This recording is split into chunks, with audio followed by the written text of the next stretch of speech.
సర్కారం చేపట్టిన 3 నెలల్లోనే రైతు భరోసా పథకం రైతు ఖాతాలో వేసిన. ఇదే కాదు, ఆనాడు 2014లో ₹1,00,000 రుణమాఫీ అన్నాడు. ఆ తర్వాత 4 విడతలు అన్నాడు. అసలు మిత్తి ఆయన ఆ ఖాతాలో వేసి 5 ఏళ్లకు ఆయన ఇచ్చిందంత మిత్తికే సరిపోయింది. అసలు అట్లనే రైతుల నెత్తి మీద మిగిలిపోయింది. మళ్ళీ 2018లో అదే మాట ఇచ్చిండు. అప్పుడేదో చెప్పినా సోయి లేక ఇప్పుడు మళ్ళా ₹1,00,000 హామీ ఇస్తున్నా, మళ్ళీ మీకు చేస్తాను. అధికారంలోకి వచ్చిన ఎంబడే మళ్ళా పాడిందే పాడరా పాసుపండ్ల దాసరి అన్నట్టు మళ్ళీ 4 విడతలు అన్నాడు.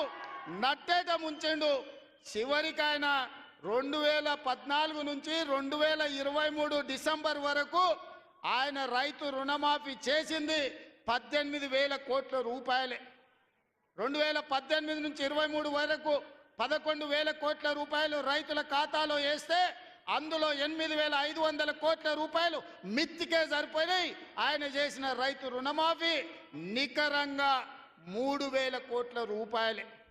కానీ మీ సోదరుడిగా, మీ బిడ్డగా, పాలమూరు బిడ్డగా, నల్లమల్ల అడవులో నుంచి వచ్చిన నేను ఒక రైతు బిడ్డగా 2 లక్షల రూపాయల రైతు రుణమాఫీ చేస్తా అని సరిగ్గా 60 రోజుల్లో 25,50,000 మంది రైతులకు 21,000 కోట్ల రూపాయలు 2 లక్షలు రుణమాఫీ చేసి ఇచ్చిన మాట నిలబెట్టుకొని మాట తప్పని మడమ తిప్పని పార్టీగా ఈరోజు 25,50,000 మంది రైతులకు 21,000 కోట్ల రూపాయల రైతు రుణమాఫీ చేసినాం. ఇవాళ రైతు రుణమాఫీ చేయలేదంటున్నాడు. నేను సూటిగా సవాలు విసురుతున్న చంద్రశేఖరరావు గారికి వేదిక మీద నుంచి, ఫామ్ హౌస్లో ఉండి వచ్చిన వాళ్ళకి జోలి చెప్పుడు కాదు, అసెంబ్లీకి రా, లెక్కలు చెప్తా. ఏ ఊర్లో, ఏ తండాలో, ఏ గూడెంలో ఏ రైతుకి ఎంత రుణమాఫీ చేసినో 25,50,000 మంది రైతుల వివరాలు శాసనసభలో పెడతా. 21,000 కోట్ల రూపాయలు ఎవరి ఖాతాలో వేసినో నేను లెక్క చెప్తా. నీకు చిత్తశుద్ధి, నీకు నిజాయితీ ఉంటే రా, వచ్చే అసెంబ్లీలో నువ్వు మాట్లాడు, అడుగు. అదేవిధంగా ఆనాడు నువ్వు 5,000 రూపాయలు సంవత్సరానికి రైతు బంధు కింద 10,000 ఇస్తే నేను ఎన్నికల్లో 15,000 ఇస్తా అని చెప్పిన. కానీ ఏ రోజు కూడా చంద్రశేఖరరావు గారు మనం అప్పుల్లో లేవు, మనం ధనిక రాష్ట్రం, మన దగ్గర సంచుల కొద్దీ గుమ్మీల కొద్దీ రూపాయలు ఉన్నాయని అబద్ధాలు చెప్పిండు. వచ్చి చూస్తే గుమ్మీలు ఖాళీలు ఉన్నాయి. గుమ్మి కింద పందికొక్కులాగా కేసీఆర్ కుటుంబం మొత్తం తిని కూసున్నది.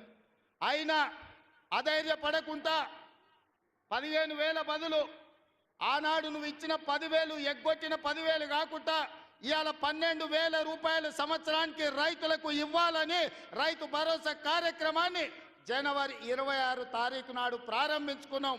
మార్చి 31 లోపల ప్రతి ఎకరాకు వ్యవసాయ యోగ్యమైన భూమికి ఎకరాకు 6,000 చొప్పున మీ ఖాతాలో వేసే పూచి నాది అని నేను ఈ వేదిక మీద నుంచి చెప్పదలుచుకున్నా. ఆయన అంటుండు ఎగ్గొడతారని. నేను నీలాక మాట చెప్పి ఎగ్గొట్టేటోని కాదు. దళితులకు 3 ఎకరాలని ఎగ్గొట్టినావు, దళిత ముఖ్యమంత్రి అని ఎగ్గొట్టినావు, డబల్ బెడ్రూమ్ ఇండ్లు అని ఎగ్గొట్టినావు.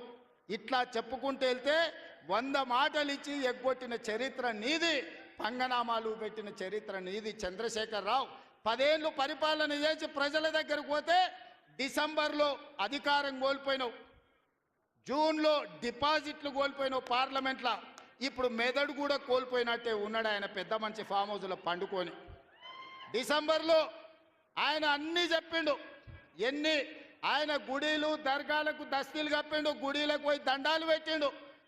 పెట్టిన తెలంగాణ ప్రజలు 10 ఏళ్ళు పెట్టిన ఆయన అరగోసకు ఇవాళ ఆయన గుణపాఠం చెప్పి ప్రభుత్వాన్ని దించిండ్రు. అట్లే అబద్ధాలు చెప్తే పార్లమెంట్లో గుండు 0 ఇచ్చిండ్రు, ఆయన గాడిద గుడ్డి ఇచ్చిండ్రు. అయినా బుద్ధి మారలే. 14 నెలల నుంచి అంట ఆయన ఫామ్ హౌస్లో వండుకొని గంభీరంగా చూస్తుండంటే. ఎవరిని చూస్తున్నావా గంభీరంగా? అచ్చోసిన ఆంబోతులాక నీ కొడుకుని అల్లుని ఊరు మీద వదిలినావు. మైసమ్మ మన ఏంది జాంగీర్పీర్ల దర్గాకు వదిలిన మేకపోతులాక ఊరు మీద పడి మేస్తా ఉన్నారు నీ కొడుకు, నీ అల్లుడు. మన జాంగీర్పీర్ల దర్గా కోసుకుంటాం కదా మనం, అట్లా జాంగీర్పీర్ల దర్గాను కూడా మోసం చేసిన 100 కోట్లు ఇస్తాను మా శంకర్ చెప్తున్నాడు. ఇవాళ రాజన్న సిరిసిల్ల ఆలయానికి 100 కోట్లు ఇస్తాను, ఆ దేవుణ్ణి మోసం చేసినావు. ఈడ దర్గాను మోసం చేసినావు. పాలమూరులో ప్రాజెక్టులు కడతా అని, పాలమూరు రంగారెడ్డి ఎత్తిపోతలు పూర్తి చేస్తా అని, కల్వకుర్తి, భీమా, నెట్టంపాడు, కోయిల్ సాగరు, జూరాల, ఆర్జీఎస్, తుమ్మిళ్ళ ప్రాజెక్టులను కడతా అని చెప్పి పాలమూరుకు మాట ఇచ్చి పాలమూరుని ఎండబెట్టి ఎగవేసిన దుర్మార్గుడివి నువ్వు ఈరోజు సంవత్సరం పూర్తి కాకముందే మా మీద వడేడుస్తురట. ఆయన కోసం ఎదురు చూస్తురట. ప్రజలందరూ బాధ పడుతురట. అయ్యా చంద్రశేఖరరావు గారు, 4 కోట్ల ప్రజలు ఎవ్వరు బాధపడతలేరు. రైతులకు రైతు భరోసా వచ్చింది, రైతులకు రైతు రుణమాఫీ జరిగింది, విద్యార్థులకు ఫీజు రియంబర్స్మెంట్ ఇచ్చినాం, రాజీవ్ ఆరోగ్య